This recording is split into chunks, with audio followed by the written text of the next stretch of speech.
ఇక సెలవు, good bye. ముందుగా శ్రీరామనవమి శుభాకాంక్షలు. రాజకీయానికి, కులానికి, మతానికి ప్రపంచ యాత్రికుడు దూరంగా ఉండబోతున్నారు. ఎందుకు అంటే పెళ్లి చేసుకుని ఇంటివాడిని అవ్వబోతున్నాను. సో ఇద్దరు పిల్లలు కనాలి, పిల్లంతో ఫ్యామిలీతో మిగిలిన 130 దేశాలు తిరగాలి కాబట్టి ఇంకవ్వదు.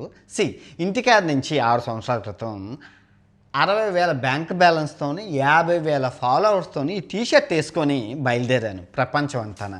ఇప్పుడు most successful YouTuber in the world, 70 లక్షల ఫాలోవర్స్ ఉన్నారు. ఇప్పుడు 10 కోట్ల రూపాయలు యూట్యూబ్ నుంచి తీశాను. And main important, ₹1,00,00,000 bank balance నా దగ్గర ఉంది ప్రజెంట్.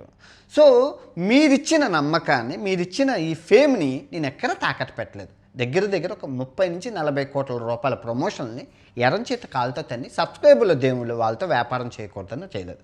కృతజ్ఞతా భావంగా 6 సంవత్సరాలు పోరాడి బెట్టింగ్ యాప్లు బంద్ చేయడం జరిగింది.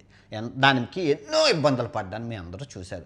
తర్వాత మత విద్వేషాల మీద పోరాటం చేశాను, రేపుల మీద పోరాటం చేశాను, ఇంకా చదువు కోసం పోరాటం, ఇంకా ఎన్నో విషయాల మీద పోరాటం చేశాను. ఎందుకు పోరాటం అంటే భారతదేశంలో ఒక మాట చెప్తే వినే రకం కాదు, రోజుల తరబడి పోరాటం చేయాలి. దానికి నేను చేశాను. అండ్ సమాజ బాధ్యతగా 80 లక్షల రూపాయలు సమాజంలో ఖర్చు పెట్టాను. అవన్నీ ఉన్నాయి. అండ్ ట్యాక్స్ పేయర్గా కూడా. సో ఎన్నో చేశాను. మీరు చూసుకుంటే 2021లో చేశాను 41 రోజులు, 2022లో చేశాను 41 రోజులు, 2024లో నెలకు 30 లక్షలు వస్తుంటే అది పక్కన పెట్టి 41 రోజులు చేశాను. 2025లో 15 లక్షలు వస్తుంటే అది పక్కన పెట్టి 80 రోజులు పోరాటం చేశాను. ఇప్పుడు 10 లక్షలు నెలకు వస్తుంటే అది పక్కన పెట్టి ఈ మత విద్వేషాల మీద 90 రోజుల పోరాటం చేశాను. ఇప్పుడు అందుకే పోరాటం ప్రతిసారి నాకు ఎంత డబ్బులు వస్తుందో మీకు చూపిస్తున్నాను. అంటే వీరు డబ్బు కోసం కాదు, నిజాయితీగా చేస్తున్నారు. అవును, పిల్లలు లేరు కాబట్టి సమాజానికి ఉపయోగపడాలి కాబట్టి ఆ విధంగా నా పోరాట ప్రతిమను చూపించాను. కానీ ఇక్కడి నుంచి అవ్వదు. ఇక నుంచి నా ఫ్యామిలీతోని ఆ గొడవలతోనే నాకు తెల్లారం అయిపోతుంది. భారతదేశంలో ట్రావెలింగ్ యూట్యూబుల్లో ట్రావెలింగ్ కంపెనీలు పెట్టి కోట్లు సంపాదిస్తుంటే నేను మటుకు బెట్టింగ్ యాప్లని, మత విద్వేషాలని చెప్పి, రేపులని చెప్పి పోరాడి కొన్ని 100లో కేసులు వేయించుకున్నాను. డబ్బులు రాకపోతే అనుకుంటాను, నెలకు 30 లక్షలు వస్తున్నా కూడా అది పిచ్చి, అందరూ పిచ్చోడా అని అన్నారు. ఓకే, అసలు ఈ మత విద్వేషాల మీద ఎందుకు పోరాడాల్సి వచ్చింది అంటే, నేను బెట్టింగ్ యాప్ల కోసం మాట్లాడుతున్నప్పుడు కొందరు సనాతన ధర్మం అనే కొంత బ్యాచ్ నేను కలవడం జరిగింది. సో వాళ్ళు బెట్టింగ్ యాప్లు చేశారు, ఎందుకు చేశారు అని అడిగితే ఇలా చేశాము అన్నారు. మీ ఎజెండాలు ఏంటి అంటే వాళ్ళు అలాగ వాళ్ళతో పరిచయం పెంచుకొని వాళ్ళని చాలా ఆల్మోస్ట్ ఒక 1 ఇయర్ ట్రాప్ చేసి మొత్తం వాళ్ళ దగ్గర నుంచి గుట్టురట్టు చేశాను. వాళ్ళు ఏం చెప్పారు అంటే, మాకు సో అండ్ సో గవర్నమెంట్ దగ్గర నుంచి ఫండింగ్ వస్తుంది, సో మా ఎజెండా మేము సొసైటీలో మత విద్వేషాలు రెచ్చగొట్టడం.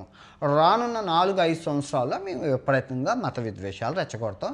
ఈ 2 కమ్యూనిటీలు ఏవైతే ఉన్నాయో, హిందూ ముస్లింల మధ్య గొడవలు పెట్టడం, ఆ క్రిస్టియన్స్ని ఆడుకోవడం, ఇదే మా ఎజెండా అని చెప్పారు. అవుడేమ్మా. సో నాకు అప్పుడు బెట్టింగ్ యాప్లే అప్పుడు బెట్టింగ్ యాప్ల కోసం పోరాడుతున్నాను. సో బెట్టింగ్ యాప్లే అతిపెద్ద సమస్య అనుకుంటే దానికన్నా మించిన 10 రెట్లు సమస్య. ఇప్పుడు బెట్టింగ్ యాప్ల వల్ల ఆ కుటుంబం పోతుంది, ఆ యువత జీవితం పోతుంది. కానీ ఈ మత విద్వేషాలు అనే వల్ల దేశం యొక్క భవిష్యత్తు 100 సంవత్సరాలు వెనక్కి వెళ్ళిపోతుంది. ఎగ్జాంపుల్ చైనాలో మతం అనే కాన్సెప్టే లేదు. 99% మంది నాస్తికులు. సో అందుకే ముందుకెళ్ళింది. మనం మతం మత్తులో ఉండి మత విద్వేషాలతో కొట్టుకుంటే దేశం 100 సంవత్సరాలు వెనక్కి వెళ్ళిపోతుంది. దేశంలో 99 ప్రాబ్లమ్స్ ఉన్నాయి. ఆ 99 ప్రాబ్లమ్ని కప్పడానికి ఒక మతం మత్తు, ఒక మత విద్వేషం అనేది ఈ సొల్యూషన్ దొరికింది వీళ్ళకి. సో వీళ్ళ ఎజెండా ఇది. కొన్ని కోట్ల రూపాయలు ఖర్చు పెడుతున్నారు. సో యువత భవిష్యత్తు నాశనం అయిపోతుంది, సెక్యులర్గా బతుకుతున్న వాళ్ళ భవిష్యత్తు నాశనం అయిపోతుంది, కుల మతాల మధ్యన డిస్టర్బెన్స్ అయ్యి సొసైటీ సర్వనాశనం అవుతుంది. ఎగ్జాంపుల్ మీరు చూసుకుంటే, ఎందుకు చచ్చిపోతున్నావో తెలియకుండా చచ్చిపోతారు ప్రజలు. మన బుడగ హోలీ పండుగ రోజు బుడగ ఆయన ఎందుకు చచ్చిపోయారో ఎవరికీ తెలియదు. సో ఇవన్నీ దృష్టి పెట్టుకొని పోరాటం చేయడం జరిగింది. కాకపోతే దీనికి ఎలా చేయాలి అనేది నేను బెట్టింగ్ యాప్ల తర్వాత సంవత్సరం నేను ప్రణాళిక రచించుకున్నాను. దీనికోసం మహాభారతం మళ్ళీ చెప్పాను, మహాభారతం మీకు చెప్పాను. సూక్తులు అంటే చాలా టెక్నిక్స్ అనేవి శ్రీకృష్ణుడు అర్జునుడు చెప్పినవే నేను చెప్పి నేర్చుకొని ఓకే బంగ్లాదేశ్ గొడవతో ముందుకు వద్దాం అనుకున్నాను. కాకపోతే అప్పుడు నా చేతులు మా అమ్మ నాన్న ఉన్నారు. సో వాళ్ళని పంపించేసాక స్టార్ట్ చేద్దామని చెప్పి సిద్ధంగా కూర్చున్నాను. ఏదైనా ఇష్యూ వస్తుంది, బంగ్లాదేశ్ ఇష్యూ ఉంది అప్పటికి. సో వెంటనే శివాజీ ఇష్యూ దొరికింది. ఆ సామాను పట్టుకొని గరికపాటి గారిని పట్టుకొని మొత్తం ఇదంతా కథ నడిపించాను. సో నేనేమనుకున్నానంటే ఎప్పుడులాగే ఈ బూతులతోని ఈ గరికపాటి గారు అన్న సిచ్యువేషన్, ఆడవాళ్ళ సిచ్యువేషన్ని వాడుకొని నేను కొడదాము అనుకుంటే నేను ఒకటి తలిస్తే దైవం ఒకటి తలిచింది అని మంచి కార్యం ఎప్పుడు ప్రపంచ దేవతలు కూడా అంగీకరిస్తారు. అంటే సీతాదేవి కాన్సెప్ట్ని వీళ్ళు పట్టుకున్నారు. చెక్ చేసుకున్నాను సీతాదేవి ఏమనలేదు. చాలామంది లాయర్లు ఫోన్ చేసి అందులో తప్పే ఉంది, పిచ్చిన కొడుకులు ఇదేంటి టీవీలో ఎలా అరుస్తున్నారంటే అమ్మ ఛాన్స్ దొరికింది, తప్పులేదు అయినా అరుస్తున్నప్పుడు ఇంకా అదే అడ్వాంటేజ్గా తీసుకోవాలి. వెంటనే ఆ సిచ్యువేషన్ అడ్వాంటేజ్గా తీసుకొని కొట్టారు. ఏముంది, ఆ ఇన్సిడెంట్ అయినంటే బయటకు వచ్చి నన్ను క్షమించండి, నా మాట దొరలింది. ఏమన్నాను అందులో, అప్పుడు ఏమైనా తిట్టానా, ఏమైనా అన్నానా, చిన్నది. ఈ అత్యాచారం బలాత్కారం అన్నది ఈ ఎవరు గరికపాటి అన్నారు. ఆ అన్న మాటనే నేను అన్నాను. సో నేను అన్నాను, జరిగింది అన్నాను, జరగలేదు. సో ఇక్కడ ఆ చిన్న మాటను వీళ్ళు ఇంత లాగారు అన్నప్పుడు దాన్ని అడ్వాంటేజ్గా తీసుకొని కొట్టాను. ఎలా కొట్టాను అంటే, ఎలా వాడాను అంటే అలా వాడాను. మీరు అందరూ చూశారు, అన్ని వీడియోలు పబ్లిక్లోనే ఉన్నాయి. సో ఇక నేను వాడింది ముగ్గురిని. ఎంత పగడ్బందీగా నేను వేసిన మాస్టర్ ప్లాన్. అంటే పూర్వకాలం కూడా అత్యాచారాలు జరిగాయి కదా. ద్రౌపదుల గురించి సైంధవుడు ప్రయత్నం చేశాడు, కీచకుడు నానాయాతన పెట్టాడు, సీతాదేవి ఏ టీ షర్ట్ వేసుకుందని రావణాసురుడు ఎత్తుకుపోయాడు. అంటే పూర్వకాలం మరి ఇదే కదా నేను అన్నాను, ఇదే కదా అన్నాను, లేకపోతే అవ్వలేదన్నారు, నేను అయిందన్నాను. ఈ మాత్రం జ్ఞానం లేకుండా టీవీ ఛానళ్ళు పిచ్చోళ్ళు చేసేసాను. ఇది వినండి. ఆ బొక్క ఇప్పుడు హిందూ మతం అని నేను ప్రూవ్ చేసేసుకొని నేను ఈజీగా ఎస్కేప్ అయిపోతాను. బొక్కలే అలా గోల్ చేస్తూ ఉంటారు. ఇప్పుడు వాళ్ళకి ప్రాబ్లం అర్థమైందిరా బాబు. ఓకే ఓకే ఓకే సూపర్ బుజ్జి, జాగ్రత్తగా విను.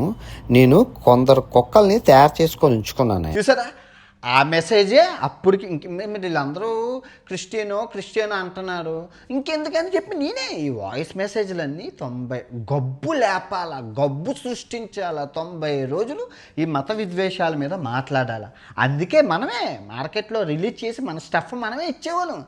ఎవరో ఇక్కడ ఏమైనా ఎర్రిపప్ప అని రాసిందా, ఆడియో లీక్స్ 130 దేశాలు తిరిగినోడా, ఈయన ఎర్రిపప్ప అందా మీకు ఆడియో లీక్స్ ఇవ్వడానికి పిచ్చిన కొడకల్లారా. ఈ సీతాదేవి ఇష్యూని, ఆ రేపు 14 ఏళ్ళ అమ్మాయిని, ఆ ఎవరో తెలీదు, ఏ అమ్మాయో తెలీదు, ఎక్కడ ఉంటుందో తెలీదు, అది జస్ట్ అది ఎవరో ఫోన్ చేసి అంటే అందులో మీరు వినే ఉంటారు, ఆడ మనసులో అసలు తలా తోకాలేంది.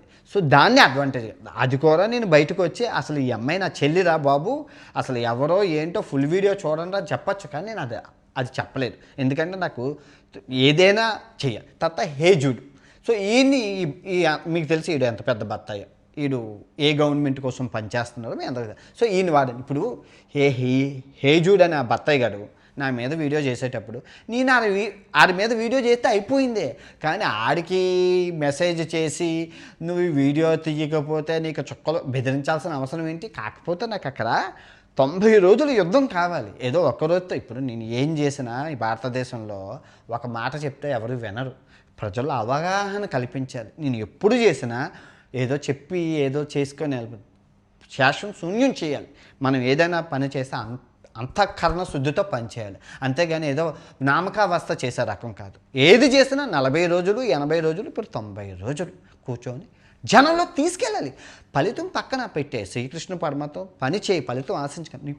నీ పోరాటం చేయి, ఫలితం వస్తుందా రాదండి అది నువ్వు చేసే పోరాటం మీద దైవ గ్రహం మీద అనుగ్రహం మీద ఉంటుంది. నా ధర్మం ప్రకారం మత విద్వేషాల మీద నేను ఏ విధంగా పోరాటాలో ఆ పోరాటం. నేను ఒక హిందువుగా పుట్టాను, వీళ్ళు కొన్ని రోజుల నుంచి నువ్వు క్రిస్టియన్ అని టార్గెట్ చేస్తున్నారు. ఇప్పుడు 197 దేశాల్లో పెద్ద మతం చూసుకుంటే క్రైస్తవము, ఇస్లామిక్, ఆ తర్వాత మన మతం ఉన్నది.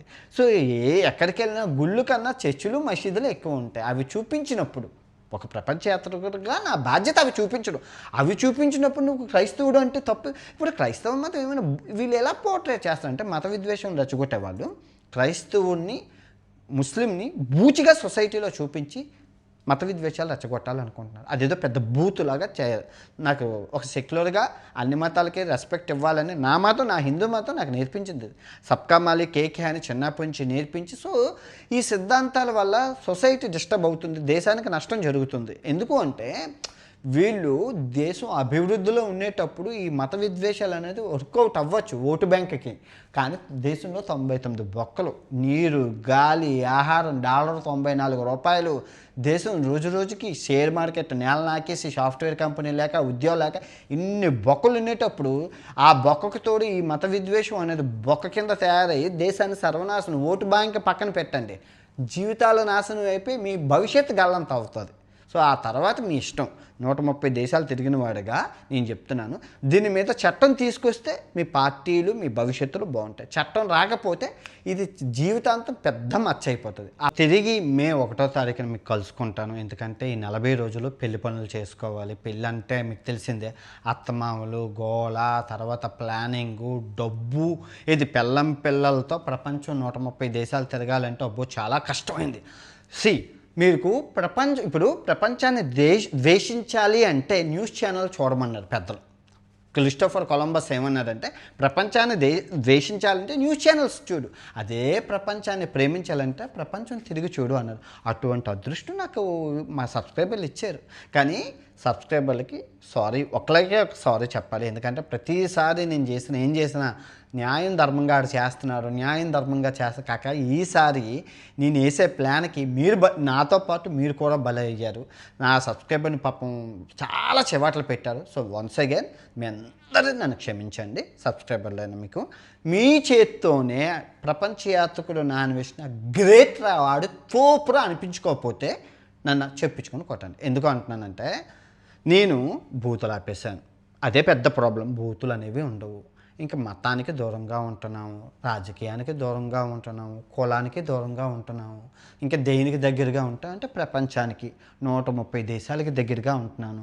130 దేశాల్లో ఉన్న టెక్నాలజీని యువతకు చెప్తాను. 130 దేశాల్లో ఉన్న అగ్రికల్చర్ని యువతకు చెప్తాను.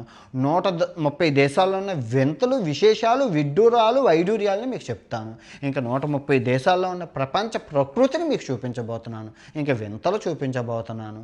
యువతకి ఉపయోగపడే చదువు కోసం, వాటి కోసం, ప్రజలకు ఉపయోగపడేవి ప్రపంచంలో ఏమున్నాయో నెతికి మీ ఆరోగ్యానికి, పర్యావరణానికి, దేశానికి ఉపయోగకరంగానే ఉంటాను.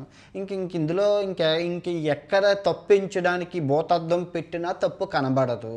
సో ఎంతవరకు నా మీద ఒక 5 లక్షల వీడియోలు చేశారు. ఫేస్బుక్లోని, యూట్యూబ్లోని, ఇన్స్టాగ్రామ్లోని ఒక్కొక్కరి ఛానల్లో 100 వీడియోలు నా ముఖంతో ఉన్నాయి. ఓకే, అంతా సర్వే జనా సుఖినో భవంతు. మీకు నాలాగే పెళ్ళిళ్ళు అవ్వాలి, మీకు నాలాగే పిల్లలు పుట్టాలని దేవుని కోరుకుంటూ సెలవు తీసుకున్నాను. తిరిగి మే 1వ తారీఖున మళ్ళీ కలుసుకుంటాను. ఇట్లు మీ ప్రపంచ యాత్రికుడు ప్రపంచం నుంచి. జై హింద్.